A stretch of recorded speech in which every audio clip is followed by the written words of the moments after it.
1970 সালের এক বিকেল ওক রিজ ন্যাশনাল ল্যাবরেটরির একটি ছোট্ট গবেষণাগারে কাজ করছিলেন ডক্টর টমাস ম্যাকগিল। তার হাতে ধরা ছিল এক অদ্ভুত ধাতব নমুনা। ধাতুটির ওজন ছিল নগণ্য, কিন্তু এর শক্তি ছিল অকল্পনীয়।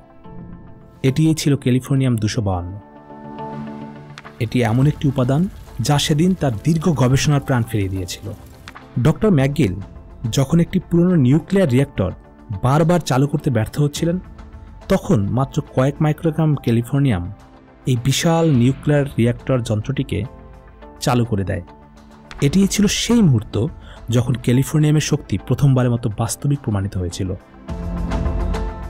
দামি কোনো উপাদানের কথা চিন্তা করলে আমরা প্রথমে হয়তো বা স্বর্ণ, ডায়মন্ড এ সমস্ত উপাদানের কথাই বলবো, কিন্তু আসলে এর চেয়েও একটি দামি পদার্থ রয়েছে, সেটি হলো ক্যালিফোর্নিয়াম। এই ক্যালিফোর্নিয়াম প্রকৃতিতে পাওয়া যায় না, এটি মানুষের দ্বারা তৈরি। 1950 সালে ক্যালিফোর্নিয়াম বিশ্ববিদ্যালয়ের একদল মেধাবী বিজ্ঞানীর দ্বারা প্রথম তৈরি হয়। এটি একেবারে মানুষের তৈরি একটি উপাদান যার প্রাকৃতিক উৎস নেই। 1950 সালে বিজ্ঞানীরা যখন কিউরেনিয়াম 242-এর উপর আলফা কণার আঘাত করেন, তখন তারা সৃষ্টি করলেন ক্যালিফোর্নিয়াম। এর উৎপাদন একটি জটিল প্রক্রিয়া এবং ব্যয়বহুল। বিশ্বের মাত্র কয়েকটি ল্যাবে এটি তৈরি করা সম্ভব। একটি বিশেষ ঘটনা এর উৎপাদনের জটিলতাকে ব্যাখ্যা করতে পারে। 1980 সালে ওক রিজ ল্যাবরেটরিতে বিজ্ঞানীরা একটি নির্দিষ্ট পরিমাণ ক্যালিফোর্নিয়াম তৈরির জন্য প্রায় 6 মাস কাজ করে যাচ্ছিলেন। এই কাজের জন্য তারা প্রায় 1 টন ইউরেনিয়াম প্রয়োগ করেছিলেন। অবশেষে তারা পেয়েছিলেন মাত্র কয়েক মিলিগ্রাম ক্যালিফোর্নিয়াম, যার দাম তখনকার হিসাবে প্রায় $27 million. There has been a nuclear accident in the Soviet Union and the Soviets have admitted that it happened. অনেকেই হয়তোবা চেরনোবিল বিপর্যয়ের কথা জেনে থাকবে। 1986 সালের ঘটনা। নিউক্লিয়ার শক্তির একটি ভুল ব্যবহারে হাজারো মানুষের জীবন বদলে গিয়েছিল। কিন্তু একইভাবে নিউক্লিয়ার বিজ্ঞান আমাদেরকে দিয়েছে অসাধারণ আবিষ্কার, যেমন ক্যালিফোর্নিয়াম, যা কিছু ক্ষেত্রে জীবন বাঁচাতে সক্ষম। প্রশ্ন হলো, এই উপাদানটি আমাদের জন্য আশীর্বাদ, নাকি এটি ভবিষ্যতের আরেকটি বিপর্যয় ডেকে আনতে পারে? মানুষের তৈরি সব ধরনের উপাদানই যে মানুষের জন্য কার্যকর তা কিন্তু নয়। যেমন ধরুন নিউক্লিয়ার যেমন মানুষের জীবনকে অনেক সহজ করে দিয়েছে, তেমনি এমন অনেক ঘটনা ঘটেছে যার ফলে মানুষের জীবনে বিপর্যয় নেমে এসেছে। এখন আরেকটি প্রশ্ন হতে পারে, এই দামি উপাদানটি কিভাবে আমাদের মানব জীবনে সাহায্য করতে পারে? প্রথমে আপনাদেরকে একটি ঘটনা বলি। 1997 সালের ঘটনা। ভারতের চেন্নাইয়ের একটি হাসপাতাল। একজন 38 বছর বয়সী নারী, যার মস্তিষ্কের গভীরে একটি বিরল ক্যান্সার ধরা পড়েছিল। প্রচলিত চিকিৎসায় এটি নিরাময় করা সম্ভব ছিল না। তার জীবনের আশা তার পরিবারের মানুষেরা ছেড়ে দিয়েছিলেন, কিন্তু চিকিৎসকেরা শেষবারের মতো একটি বাজি ধরে। তারা সিদ্ধান্ত নেয় ওই নারীর দেহে ক্যালিফোর্নিয়াম 252 ব্যবহার করবেন, যার ফলস্বরূপ সফলভাবে নিউট্রন থেরাপির মাধ্যমে তার মস্তিষ্কের টিউমার ধ্বংস করা হয়।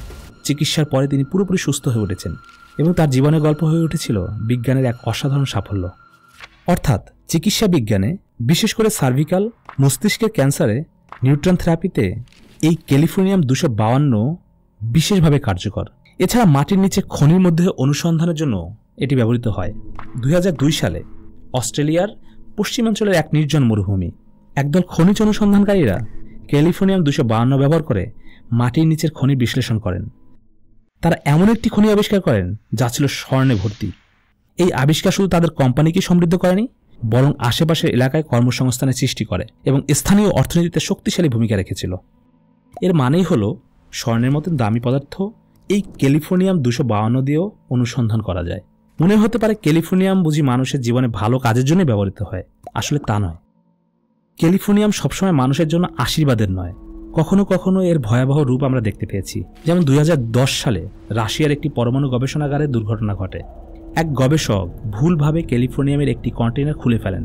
এর ফলে তাৎক্ষণিক রেডিয়েশন ছড়িয়ে পড়ে এবং কয়েক মাসের মধ্যেই ওই গবেষকের মৃত্যু হয়।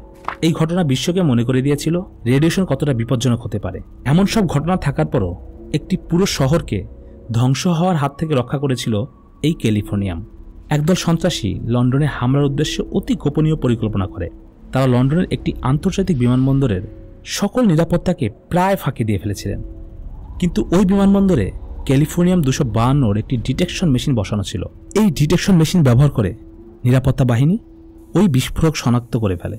একটি সন্ত্রাসী হামলা থেকে পুরো শহরটি রক্ষা পায়। ক্যালিফোর্নিয়াম এখানে নায়কের মতো কাজ করে হাজারো মানুষের জীবন রক্ষা করেছিল। এই ক্যালিফোর্নিয়াম নিয়ে বিশাল পরিকল্পনা রয়েছে। তারা মহাকাশ অভিযানের কথা ভাবছে এই ক্যালিফোর্নিয়াম 252 দিয়ে।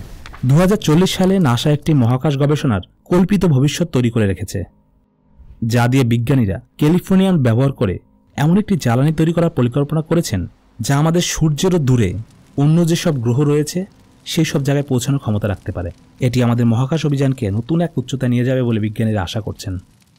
ক্যালিফোর্নিয়াম দ্রব্যটি একদিকে মানব সভ্যতার এক চমৎকার আবিষ্কার, ক্যান্সার চিকিৎসা থেকে শুরু করে মহাকাশ জয়, খনিজ অনুসন্ধান, নিরাপত্তা, এটি আমাদের জীবনে পরিবর্তন আনার বিশাল ক্ষমতা রাখে।